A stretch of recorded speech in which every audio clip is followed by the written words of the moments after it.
Title చూడగానే మీకు అర్థమైంది అనుకుంటున్నాను. పచ్చి శనగలతో ఇంట్లోనే ఈజీగా శనగపప్పు తయారు చేసుకోవడం ఎలానో చూపిస్తాను రండి. మేమైతే ఈ శనగల్ని పచ్చెనగలు అంటాము. మేము రెంటుకున్న దగ్గర అయితే మా ఇంటి ఆంటీ వాళ్ళు వీటిని కొమ్ము శనగలు అనేవాళ్ళు. ముందుగా అయితే ఒక 5 డబ్బాల శనగలు ఒక బకెట్ లో పోసుకోవాలి. ప్రతి సంవత్సరం అయితే ఈ శనగలు మాకే పండుతాయి. ఈ సంవత్సరం అయితే మేమే బయట నుంచి తీసుకున్నాము. 20 కేజీల శనగలు 1500 రూపాయలు. తర్వాత ఈ బకెట్ లో ఉన్న శనగలు మునిగేటట్టుగా నీళ్లు పోసుకోవాలి. ఈ శనగల్ని బాగా కడుక్కోవాలి. ఎందుకంటే వాటిని మట్టిలో ఉంచి తీస్తారు కాబట్టి మెట్ట పెడ్డలు అలాగే ఉంటాయి. ఇలా వాటర్ వేసి ఒకసారి కడుక్కొని ఆ వాటర్ అన్ని వంపేయాలి. తర్వాత మళ్ళీ ఇంకొన్ని వాటర్ వేసుకొని నానబెడితే 1 గంట తర్వాత ఇలాగ వచ్చాయి. కొంచెం ఉబ్బినాయి అన్నమాట నానేసరికి. 2 గంటల తర్వాత చూస్తే ఇదిగో ఇంత పైకి ఉబ్బేసినాయి అవన్నీ.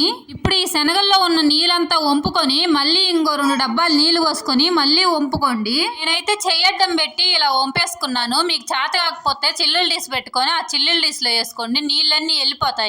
ఇప్పుడు ఈ శనగలు అనేవి బాగా ఎండ తగిలినప్పుడు మాత్రమే ఎండుతాయి. మా ఊర్లో అయితే ఎండలు బీభత్సంగా వస్తున్నాయి. నేనైతే ఈ శనగల్ని మా మిద్ది మీద ఎండబోసాను. ఈ క్లాత్ అయినా వాడొచ్చు, ఈ క్లాత్ లేకుండా పోసుకోవచ్చు. మా మిద్ది మీద కొద్దిగా పాచి పట్టిందని నేనైతే గొడ్డేసి దాని మీద వేసాను. ఈ బకెట్ తీసుకెళ్లి అక్కడక్కడ కొన్ని నెరిపేసుకొని ఎంత వీలైతే అంత పల్చగా నెరుపుకోండి ఈ శనగలన్నింటినీ.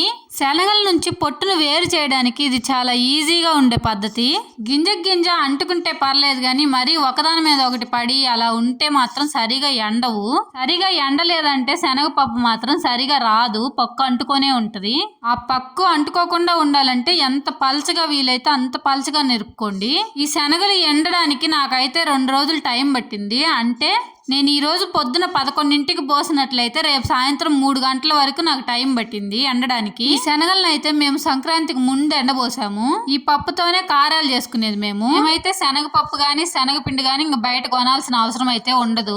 మాకు శనగలు పండడం వల్ల మేమైతే శనగపప్పు గాని శనగపిండి గాని కొనుక్కోము. ఈ శనగలు ఎండినాయని మనకు ఎలా తెలుస్తుందంటే ఇదిగో ఇలా అన్నప్పుడు చూడండి ఎంత సౌండ్ వచ్చిందో.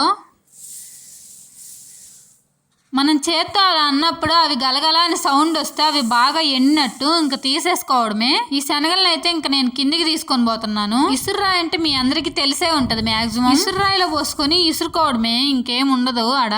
ఇప్పుడు నేను చూపిస్తున్నాను కదా దీన్ని ఇసురురాయి అంటారు. మా దగ్గర అయితే దీన్ని ఇసురురాయి అంటారు. కొన్ని దిక్కలు మాత్రం తిరగలి అని అంటారు కదా. ఇసురురాయి అంటే 2 రాళ్ళు ఉంటాయి, దానికి మధ్యలో ఒక పిడి ఉంటది. ఆ పిడి ఎందుకంటే ఈ 2 బండల్ని వేరు చేయకుండా ఇసిరేటప్పుడు ఒకే దగ్గర ఉండేటట్లు చూసుకుంటది ఆ పిడి అనేది. ఆ రాయి పెట్టేటప్పుడు బానే ఉండింది పిడి. తర్వాత గింజలు పోసి ఇసురుదామనేసరికి ఆ పిడి ఇరిగిపోయింది. ఇప్పుడు ఇసురురాయికి 2 రంధ్రాలు కనిపిస్తున్నాయి కదా. ఈ పెద్ద పిడి తీసుకెళ్లి గుండ్రాయితో దాని మీద ఒకసారి కొట్టామంటే అది గట్టిగా అతుక్కొని పోయిద్ది. దానికి ఈ కర్రని తిప్పేదానికి ఉపయోగిస్తారు.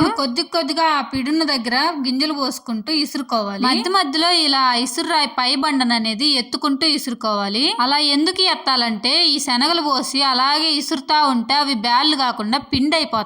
అలా పిండి కాకుండా ఉండాలంటే ఇలా మధ్యలో ఇసురురాయిని ఎత్తుకుంటా ఇసురుకోవాలి. అప్పుడే గింజలు బాగా పడతాయి బ్యాళ్ళు అనేది. మా అమ్మకాయ పనికి టైం అయింది, అందుకని మాకు కావాల్సినంత వరకు ఇసురుకొని మిగిలిన పక్కన పెట్టాము. దగ్గర నుంచి బ్యాళ్ళు ఎలా కింద పడుతున్నాయో ఒకసారి చూపిస్తా, మీరే చూడండి ఎంత బాగా పడుతున్నాయో. బ్యాళ్ళకు బ్యాళ్ళు ఇసిరేటప్పుడే బ్యాళ్ళకు బ్యాళ్ళు పొట్టుకు పొట్టు సపరేట్ అయిపోతున్నాయి. బాగా ఎండినప్పుడు మాత్రమే ఇలా పడతాయి.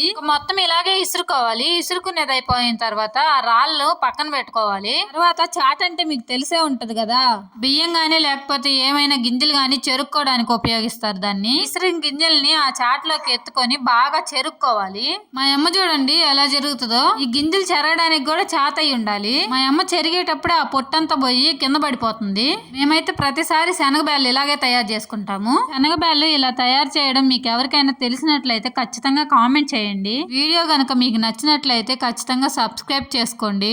మా అమ్మ చెరిగే కొద్దీ చూడండి సేమ్ కొట్లో కొన్న బ్యాల్ లాగే ఉన్నాయి. కొట్టు అంత నీట్ గా వెళ్ళిపోతుంది అసలుకి కొంచెం కూడా ఉండకుండా. ఇంత బాగా ఎండినట్లయితే ఇసిరేటప్పుడు ఒక్క గింజ కూడా దొల్లదు. చూడండి ఎంత బాగా వచ్చాయో పప్పు.